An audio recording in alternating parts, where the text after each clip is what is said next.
문제는 이것입니다. 누가 정상이고 누가 비정상인가 하는 문제죠. 누가 그것을 판단합니까? 저 사람은 정상이고 저 사람은 비정상이라는 것을 누가 판단하는 것입니까? 참 이상한 일인데요. 정상과 비정상은 하나님이 판단하지 않으세요. 이건 이 세상 사람들이 하는데, 특별히 내 주변의 사람들이 나를 그렇게 판단합니다. 내가 비정상인지 정상이 되는 것은 내가 얼마나 성경 안에 들어가 있는가로 판단되는 것이 아니라 내 주변에 어떤 사람들이 있는가로 판단받는 것입니다. 제가 예를 들어서 좀 이 문제를 생각해 보죠. 저는 미국 남부에서 30년 동안 살았는데, 그 미국 남부에 가면은 대부분이 아주 보수적인 남침내 교단의 교회들입니다. 그곳에서 남침내 교회 이외의 다른 교회를 가면은 아주 소수에 속해져 버립니다. 예를 들어서 그 지역에서 장로교회를 다니면 주변 사람들이 물어봅니다. 왜 당신은 예정론을 믿는 장로교회를 다니십니까? 이해가 안 됩니다. 그런 질문을 받을 수 있는 것입니다. 장로교회는 미국 남부에서는 비정상인 것이죠. 한국에서는 정상이죠. 이것이 무슨 말입니까? 지역에 따라서 정상과 비정상이 나눠질 수 있다는 것이죠. 남미는 어떻습니까? 남미는 대부분이 어느 교회입니까? 네, 천주교회입니다. 남미에 가서 개신교회를 믿으면 사람들이 쳐다봅니다. 저 사람은 왜 저 교회를 다닐까? 중동 지방에 가면 어떨까요? 중동 지방에 가면 기독교인 자체가 되는 게 위험합니다. 여러분은 지금 아주 멋진 옷을 입고 이 교회에 나오셨죠? 그런데 여러분이 지금 유럽의 나체촌을 가면 어떻게 될까요? 아주 비정상이 되는 것입니다. 제가 지금 무엇을 말하려고 하는지 여러분들 이해가 되십니까? 이제 제가 질문을 좀 드리고자 합니다. 사람들이 이 정상과 비정상을 구별하는, 판정하는 기준이 무엇인가 하는 것입니다. 무엇입니까? 그것은 내 주변에 어떤 사람들이 많은가로 결정되는 것이에요. 그래서 이 세상에서 정상과 비정상은 내 신앙과 내 마음과 내 성품과 내 사상과 내가 진리를 붙잡고 있는가로 결정되는 것이 아니라 내 주변에 어떤 사람들이 무엇을 믿고 있는가로 결정된다 하는 것입니다. 이것을 혼돈하면 굉장히 아주 불편하고 외로운 삶을 살게 돼요. 진리를 붙잡고 있으면서. 성도 여러분, 여러분이 아무리 성경대로 믿을지라도 여러분 주변 사람들이 성경대로 믿지 않으면 어떻게 될까요? 여러분 즉시로 비정상이 되는 것입니다. 그것이 지금 이 세상에서 말하고 있는 이단과 정통의 이야기입니다. 한국에는 어떤 잡지가 있는데 이 사람이 이단인지 정통인지 판단을 해주는 잡지가 있어요. 참 재밌는 잡지입니다.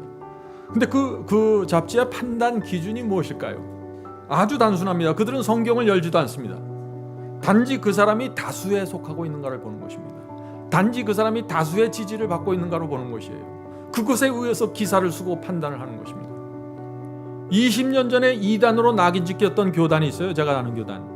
숫자가 늘어나니까 정통이 됐더라고요. 그 교회 가르침이 달라졌습니까? 뭐 진리가 세워졌습니까? 뭐가 달라졌어요? 변한 건 교인들 숫자밖에 없어요. 그것이 사람들의 판단 기준이라는 것이에요. 그런데 많은 사람들이 그런 사람들의 그런 참 얄팍한 판단 기준에 의지해서 마음의 위로를 얻으려고 하니 제가 답답해서 이 설교를 드리는 것입니다. 성도 여러분, 오늘날 대부분의 사람들이 어떤 모습으로 살아가고 있나요?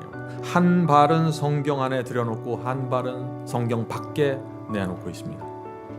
이런 상황에서 누구든지 두 발을 모두 성경 안으로 집어넣어버리면 어떻게 될까요? 그 사람은 비정상으로 취급받게 되는 것입니다. 나는 한 발만 넣는데 왜 너는 두 발까지 넣니? 하고 지적당할 것입니다. 그것이 현실입니다. 그래서 예수께서 유대교회로부터 완전히 비정상 취급을 받았던 것입니다. 진리 자체이신 하나님의 아들이 이 땅에 오셨는데 이단의 괴수가 되었던 것이죠. 이것이 우리가 사는 이 세상의 모습입니다. 우리는 현실을 정확하게 봐야 됩니다. 그래야 우리의 마음이 흔들리지 않게 되는 것이죠. 자, 그런데 왜 이런 상황이 생기게 될까요?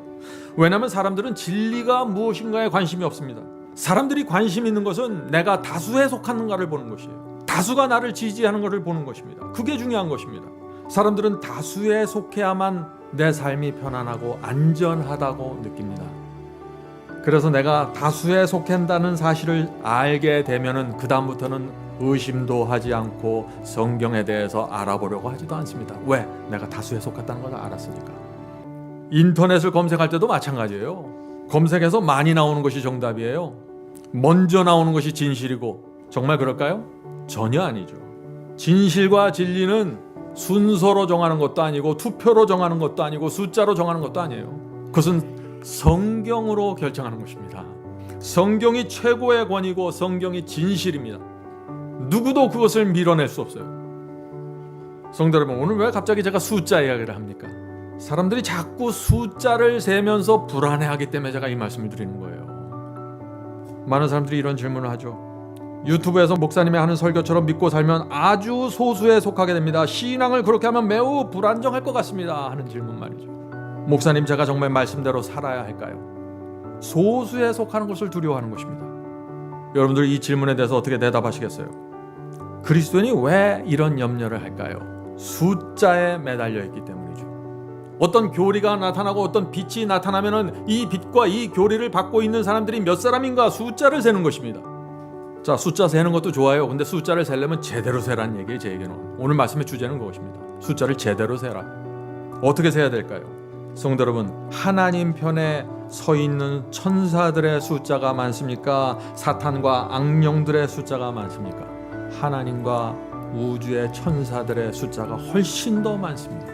우리가 살고 있는 이 지구는 우주 전체에 비교하면 먼지보다도 작은 아주 작은 행성이에요. 우주의 엄청난 숫자에 하나님의 편이 있습니다. 우리 눈에는 안 보이죠. 그 숫자는 사탄과 악령들의 숫자를 완전히 압도하는 숫자들입니다.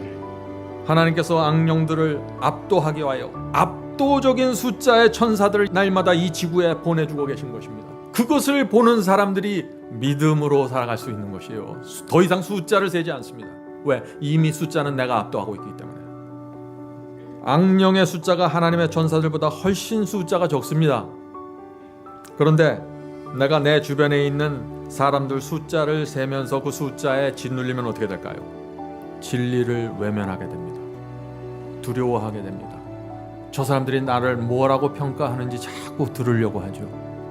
그러면 어떻게 될까요? 그런 사람들은 이 우주 전체에서 아주 극소수로 살아가게 되는 것입니다. 성도 여러분, 오늘 제가 말씀드리는 것을 이걸 잘 생각해 보세요. 내가 내 주변 사람들과 타협하고 내가 내 주변 사람들의 그 지지와 인정을 받기 위해서 맞추어주기 시작하면 나는 우주 전체에서 고아처럼 살아가게 되는 것입니다. 이것은 정말 중요한 사상입니다. 성도 여러분, 엄청난 숫자의 천사들이 저와 여러분을 날마다 지켜보고 있다는 사실을 아십니까? 고린도전서 4장 9절에 그 말씀이 있죠. 우리는 세계, 우주 전체를 얘기하는 것입니다. 세계 곧 천사와 사람에게 구경거리가 되었노라. 왜 우주에 있는 저 존재들이, 하늘의 존재들이 왜 이 지구에 있는 사람들을 내려다보고 구경할까요? 하늘 왕이 이 땅에 와서 십자가에 매달려서 벌거벗고 모욕당하고 죽었습니다. 이 지구인들을 구하기 위해서 말이죠. 그런데 이 지구인들이 그 하나님의 사랑에 어떻게 반응하는지 지켜보는 것입니다. 성도 여러분, 하나님과 천천만만의 천사들의 눈에 누가 정상으로 보일까요? 십자가의 사랑과 은혜에 감사하는 사람들일까요? 아니면 그것을 모른 척하고 살아가는 사람들일까요? 하나님의 말씀이라는 것은 모든 것을 바쳐서 충성하는 성도들입니까? 아니면 내 마음에 맞는 몇 가지 말씀을 붙잡고 위로받는 사람들입니까? 하늘이 볼 땐 누가 정상이라는 것입니까? 주변 사람들이 이상한 눈으로 볼지라도 진리 위에 정확하게 서는 성도들이 나타날 때 온 하늘은 그 성도에게 집중하는 것입니다.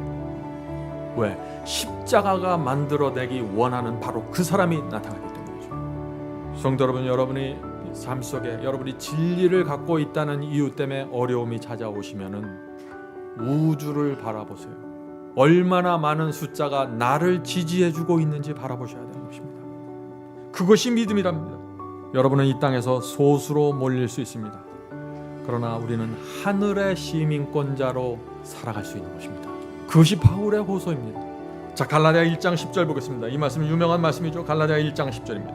이제 내가 사람들에게 좋게 하랴, 하나님께 좋게 하랴, 사람들에게 기쁨을 구하랴. 내가 지금까지 사람의 기쁨을 구하는 것이었다면 그리스도의 종이 아니니라. 여러분들이 사람의 지지와 인정을 구하면서 거기에 목말라 있으면 여러분은 그리스도의 종이 아니라는 것입니다.